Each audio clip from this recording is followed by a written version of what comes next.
ओम शांति। सृष्टि चक्र में कलयुग के विनाश के बाद सतयुगी देवी देवताएं कैसे पैदा होते हैं। कलयुग के विनाश के बाद सारी दुनिया खत्म हो जाती है। जब सारी दुनिया खत्म हो गई, कुछ बचा नहीं, फिर पहला बच्चा कहाँ से आया? पहले बच्चे ने जन्म कैसे लिए? सतयुग के देवी देवताओं ने जन्म कैसे लिया, कैसे पैदा हो गए? ये सवाल बहुत से लोगों के मन में आता है और अच्छा भी है। इसको जानना बहुत जरूरी है। जब हम ब्रह्मा बाबा की जीवन कहानी सुनते हैं, माउंट आबू में जाकर देखते हैं, दादियों से जब ने सुना है, या बाबा की जीवन कहानी की पुस्तकें भी हैं, उसमें भी लिखा हुआ है कि बाबा को साक्षात्कार हुआ विनाश का, और फिर बाबा को उसके बाद दूसरा साक्षात्कार हुआ स्थापना का। उस स्थापना के कार्य में सीन में दिखाया कि चारों तरफ जल ही जल होता है, पानी ही पानी, और देखते ही देखते उसमें बहुत सुंदर स्वर्ग का एक सीन इमर्ज होता है।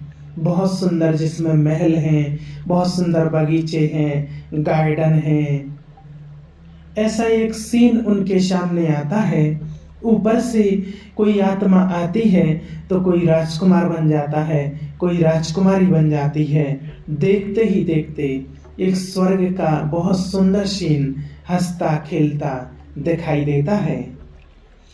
फिर बाबा को मैसेज मिलता है, संदेश मिलता है कि ऐसी दुनिया तुम्हें बनानी है। उस समय बाबा ने कहा, मैं कौन हूं, मैं कैसे बनाऊंगा, मैं क्या करूंगा? परंतु जानी जाननहार परमपिता परमात्मा शिव परमात्मा ने ये सीन दिखाया। अब इस सीन में भी कल्पनाएं कई लोग जोड़ते हैं, कैसे हुआ होगा। फिर जब हम इस ज्ञान में आते हैं, बाबा की मुरलियां पढ़ना शुरू करते हैं, बाबा की दिव्य संदेशों को समझते हैं, पढ़ते हैं, पढ़ना शुरू करते हैं, तो बाबा ने धीरे धीरे करके एक एक बहुत सुंदर राज खोले। बाबा ने कई मुरलियों में कहा, मुरलियों में कहना शुरू किया कि संपूर्ण विनाश नहीं होता है, कुछ बच जाते हैं। तो जब विनाश होगा तो कुछ कैसे बच जाते हैं? तो फिर बाबा ने कहानी सुनाई, आप सब ने सुनी है। जैसे कुमार की भट्टी में मटके रखे जा रहे थे, एक मटके में बिल्ली के बच्चे थे और उस भट्टी को आग लगा दी गई, और बाद में उस कुमार को याद आया कि एक मटके में बिल्ली के बच्चे थे। तो फिर वो भगवान की याद में बैठ गए। तो जब मटके पक के निकले तो मटके पक गए और बिल्ली के बच्चे सुरक्षित निकले। कितनी टफ है। एक बाबा कहते हैं कि ये कहानी आपके लिए है कि जब चारों तरफ विनाश होगा, उस समय केवल कुछ आत्माएं अपने शरीर के साथ सुरक्षित रहेंगी। इसके लिए बाबा ने दूसरा भी एक एग्जाम्पल दिया है, होलिका का। जैसे आप सब ने देखा होगा, होलिका के पास वरदानी रूप एक चादर थी, जिसको वो पहन करके बैठ गई कि मैं नहीं जलूंगी और प्रहलाद जल जाएगा। लेकिन हुआ ये कि प्रहलाद बच गए और होलिका जल गई।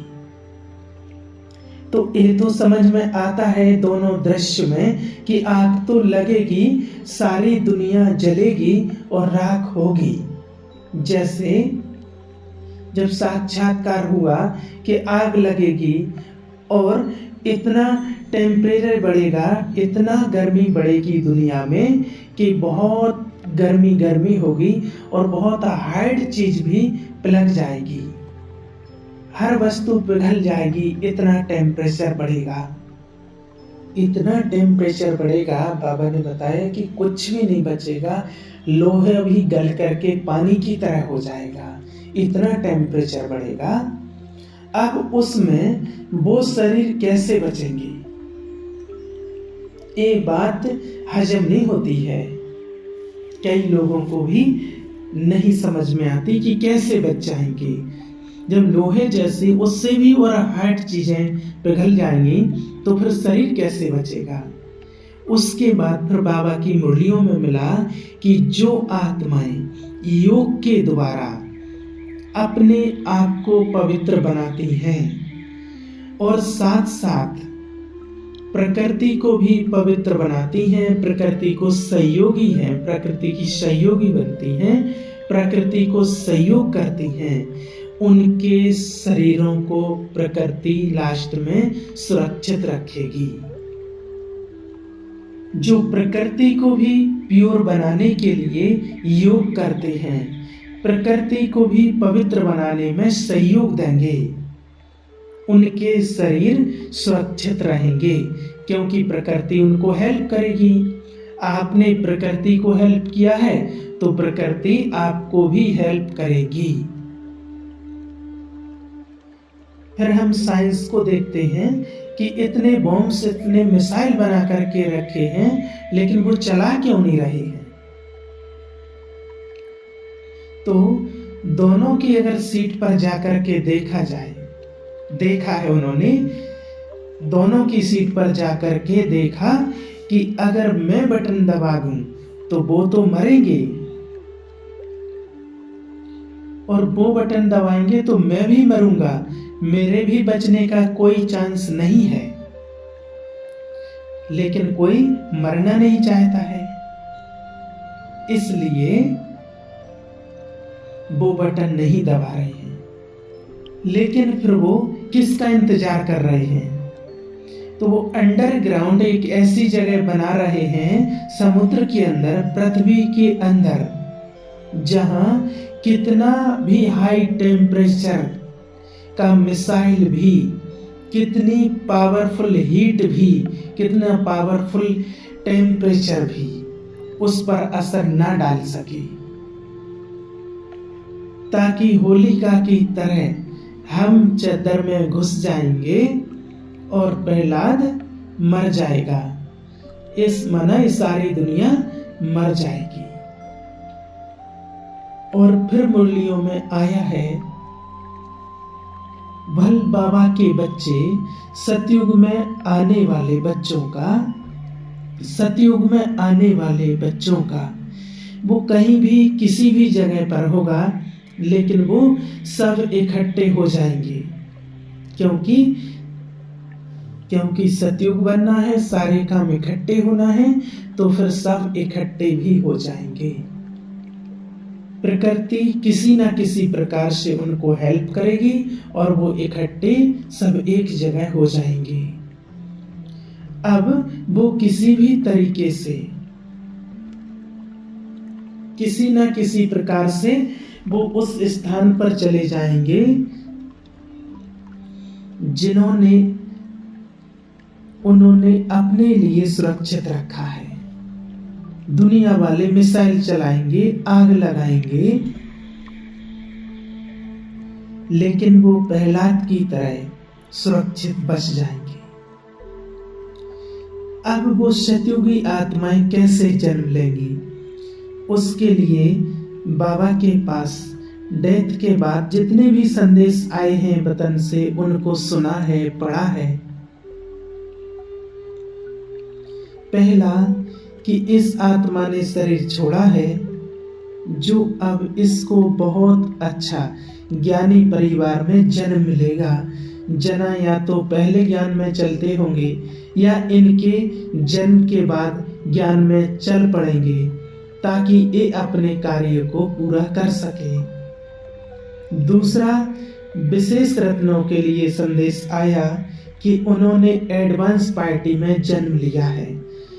एडवांस पार्टी की आत्माएं वो जो सतयुगी एडवांस स्टेज की आत्माओं को, जिनका पवित्रता से जन्म होता है, उनका अपना जन्म तो विकार से होगा, जो है उनका जन्म तो विकार से होगा, परंतु वो सतयुग के आदि रत्नों को पवित्रता से जन्म देंगे।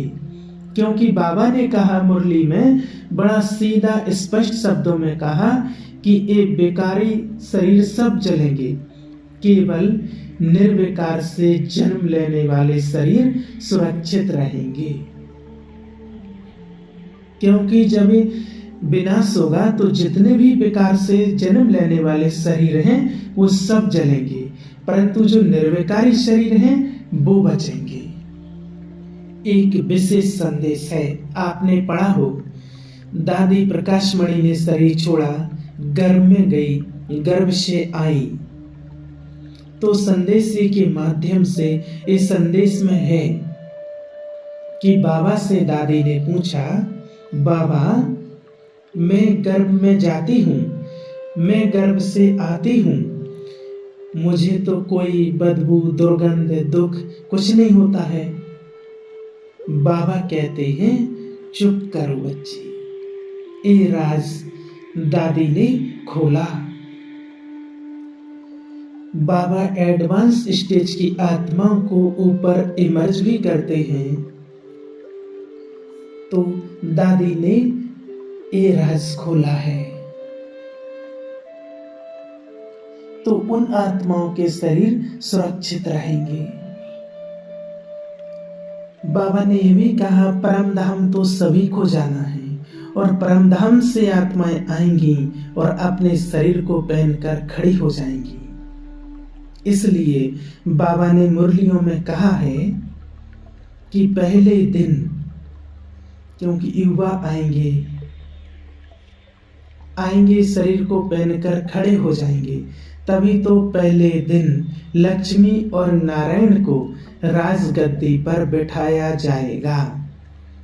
स्वयंवर होगा उनका और उसी दिन से 111 शुरू होगा। श्री कृष्ण से 111 शुरू नहीं किया, लक्ष्मी नारायण जब उनका स्वयंवर होता है तब से 111 शुरू होता है। इसलिए सतयुगी देवी देवताएं पैदा होते हैं संगम पर और अधिकारी बनते हैं स्वर्णिम दुनिया में।